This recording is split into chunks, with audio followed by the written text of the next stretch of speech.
Chapter 1. A is for Amy who fell down the stairs, says my best friend Jenna Davis, as we climb further down into the steep, parched ravine. We've been inseparable since we were 5, and her mother brought her to my house to play. We bonded over the various ways we could contort my Barbie and Ken dolls without breaking them. Let's just say that Ken won't be having children anytime soon, and leave it at that. B is for Basil assaulted by bears, I reply, continuing the morbid rhyme we memorized off the poster on my bedroom wall. Each letter of the alphabet has a rhyme about a little kid meeting some bizarre end. I like the poster because it is in black and white to everyone else, but inside my head it's in color. Could it be any hotter out? Jenna asked, panting with the effort to keep her footing on the slippery slope. The sweat dripping down my face is enough of an answer. August has rolled around too soon, and we only have a few more weeks before 8th grade starts. If we lived a little further south, a tumbleweed would tumble by. As we stumble down the familiar path of tall, sun-bleached grass and dry earth, I can feel the air thickening, preparing for a storm. At 13, Jenna and I are much too old for day camp. We already live out in the country, with all the fresh air we could want. We entertain ourselves by pretending there is still some square inch of countryside that we haven't discovered yet. Every day we explore the hills, the valley in between, the ravine, the woods. Last summer we found an arrowhead half buried under a bush. My father said it might have been from the Black Hawk War, the one that Abe Lincoln fought in when he was young. This year all we found is some old crabgrass, some old bugs, same old us. But still, exploring passes the time. The absence of wind today means we're spared the smell of manure from the Ross farm across the valley. That's something to be thankful for. When we were younger, we used to pretend that the ravine, always dry like this during the summer months, would lead us someplace else, somewhere magical, with adventures and swords and talking animals like in the Narnia books. Sometimes I still catch Jenna peeking behind bushes for hidden doorways. She's trying to find a way to reach her mother, who died 3 years ago from some kind of cancer that only women get.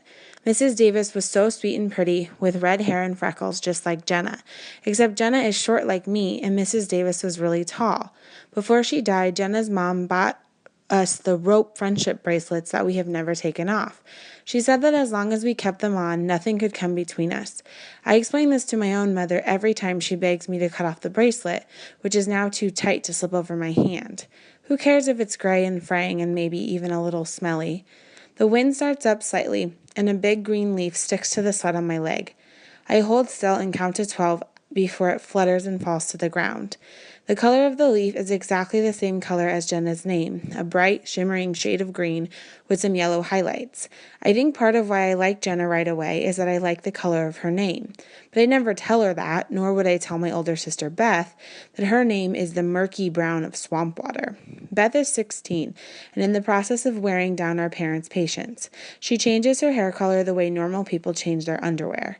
We used to be a lot closer before she went to high school and dropped me like a piping hot bag of microwave popcorn. Before she left for the summer, she told me the boys would pay more attention to me if I colored my hair blonde. I told her I'd stick with my boring brown, thank you very much. The only natural blonde in the family is Zach. He just turned 11 and his name is the light blue of a robin's egg. Zach has a lot of strange ideas. He can tell you exactly how many McDonald's hamburgers he's eaten in his lifetime. He has a detailed chart on his wall. The local paper ran a story about it once. Jenna stops walking and points at my feet. Your sneakers are untied, she says, for a change. I kick my sneakers off, tie the laces together, and drape them over my shoulder. I prefer to be barefoot anyway. Every night, the water in the bottom of my shower turns brown for a minute as the dirt runs from between my toes. Beth refuses to shower after me. Jenna starts to say something, but her words get drowned out by a helicopter flying overhead. The roaring sound instantly fills my vision with brown streaks and slashes, and I look up to see the familiar markings of my father's chopper. He sells and repairs small farm equipment and uses the helicopter to get to out-of-the-way places. Jenna and I wave, long hair whipping around our faces, but I don't think he sees us. When Zach was little, he was scared Dad wouldn't be able to find his way home. Zach cried and cried every time the helicopter took off.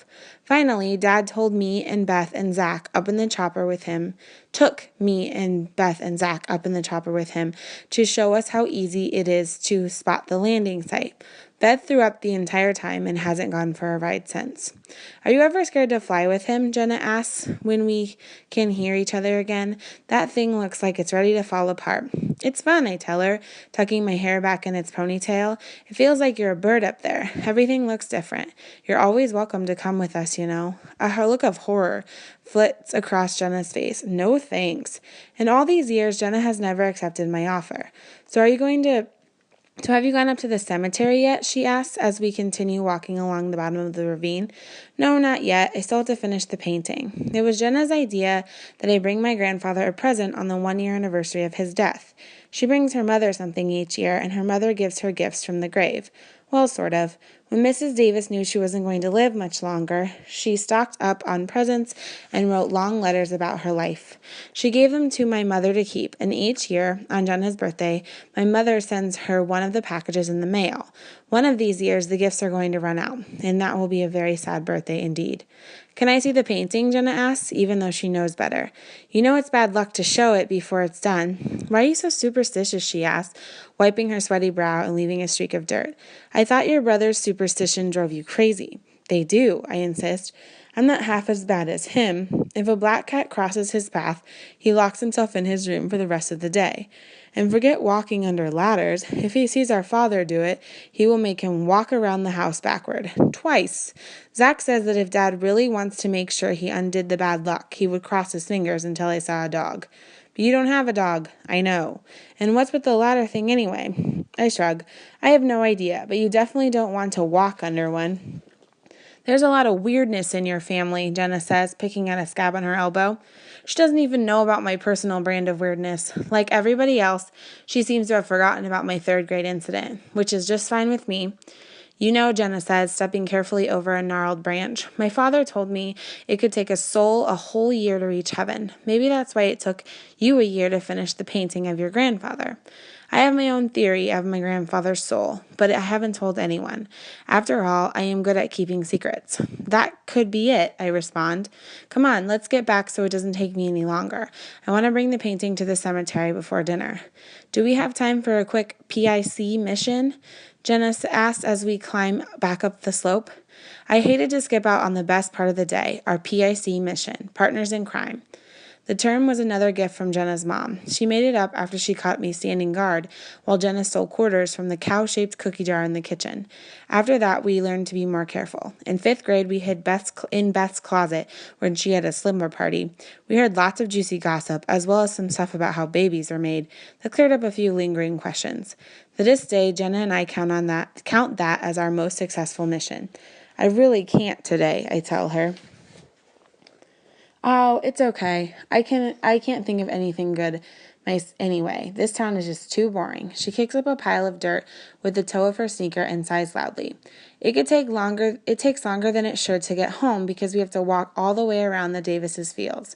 Jenna's father actually farms his land. He grows soybeans and the sweetest corn for miles around. My father plowed under our fields to make the landing space for his helicopter.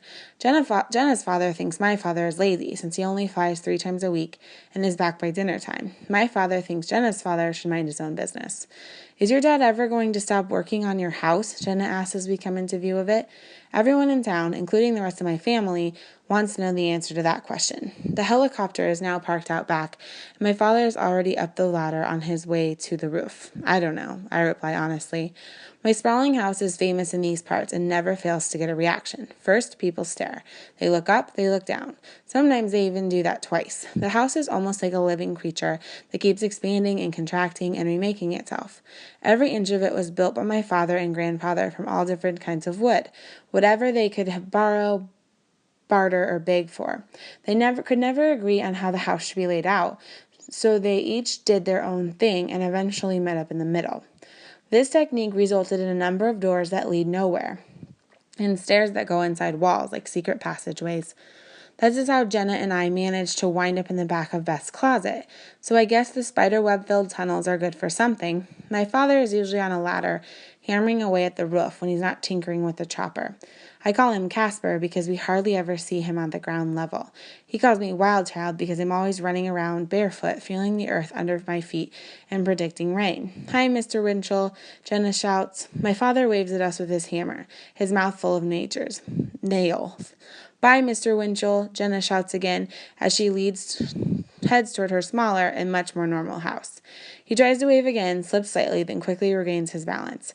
How long will you be up there? I call out. Till your mother makes me come down? Great, I mutter. That means there's at least a few more hours of hammering until Mom brings Beth back from the airport. Beth's been gone for 6 whole weeks at a summer college prep program in California. She won a fall scholarship by writing an essay on the pressure of writing an essay. It was Zach's idea. Her return is all too soon if you ask me. It was nice not having anyone boss me around. The hammering begins and the familiar mottled gray bursts of color appear about a foot away from my face. The color and shape of a hammer hitting a nail has become such a part of my existence that I barely notice it. I can see right through the color bursts, but they still distract me from whatever I'm doing. If it was a nicer color, I would not mind it so much. I slip into my sneakers as I approach the back kitchen door, stepping cautiously around wooden planks, hammers, nails, and one very scary looking chainsaw. As always, the smell of sawdust is in the air and on my clothes and in my throat. It is inescapable around here and has long since mingled with the taste of multicolored chalk dust that still haunts me from the 3rd grade.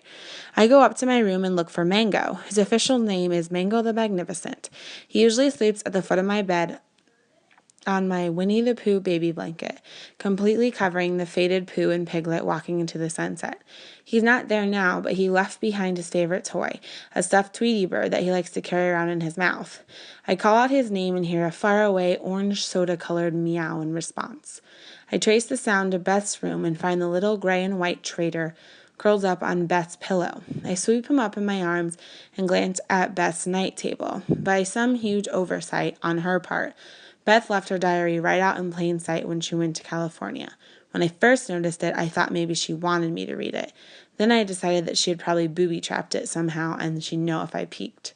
I deposit Mango on my blanket where he belongs. I started to shut the door behind me when Zach sticks his foot in the way. Just a sec, Zach says, pushing the door back open. I need to do something. You need to do something in my room? I asked, instantly suspicious. Zach has only recently gotten over his destructive phase. For years, nothing in the house was safe. He was very good at taking things apart, but much less skilled at the art of putting them back together. Don't worry, he insists. It will only take a second. On one condition, I say, trapping him in the doorway. You have to tell me why it's bad luck to walk under a ladder. He rolls his eyes. That's easy. It's because you're disrupting the sacred triangle of life formed by the ladder, the ground, and the wall. Huh. I let my guard down, and he takes the opportunity to brush past me into my room. He heads directly over to my clock collection on the far wall. I follow him and notice he's clutching several watches in his small hands. 2 belong to my father, 1 is my mother's, and 1 is Beth's. What are you doing with all those shh, he says, cutting me off. I have to get this exactly right. He stares at the faces of my clocks as if they have a message for him. Get what exactly right? Shh. His eyes dart from the wooden cuckoo clock to the fluorescent star-shaped one, over to the big digital one, down to the clock in the shape of a train, and across to the electronic one that speaks the time out loud. I've collected clocks since 1st grade. Every Christmas I get to pick out another one. I have to set these watches exactly right, Zach explains, busily twisting the watch dials to match the time on my synchronized clocks. Otherwise, some of us will be living in the past and some in the future, in the very same house. Can't have that. Very bad. What difference could a minute or 2 make? It has to do with folds in the space-time continuum, obviously, he replies, as though I should clearly have known that. Where did you get that from? It sounds like something from Star Trek. He shakes his head adamantly. I read it on the NASA website. I should have known. Zach is addicted to the internet. You can't believe everything you read on the compute. I don't get a chance to finish my sentence because at the moment all the clocks strike 5. The cuckoo pops out and cuckoos loudly. The train blows its whistle really loudly.